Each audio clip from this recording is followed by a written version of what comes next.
মুরব্বী বুঝছে না উনি মানুষ সৈন্য বুঝুন সিপা দিয়া বইয়া তাহের অল্প আপনার হইতালা নাই চিন্তা করে ভাইজান আমি বাসায় যাবো গা, আপনি কারো কথা কইবেন না বইয়া তাহের পরে কইতাস আরো কইতাস আরো কিছু কথা লইয়া দেন ভাই যাইতে যহ দুইটা কথা লইয়া দাও এই সোনামণি দেখতে গেছে আমাইও নতুন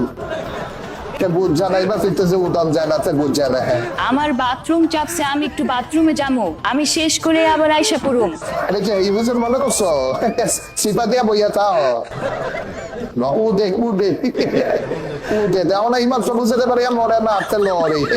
ভাইজান আমার বউ সারারাত ঘুমায় না, এখন আমি কি করব? একটা মেসেজ ড্রপ করেন। ওরে আমার কাছে পাঠিয়ে দাও।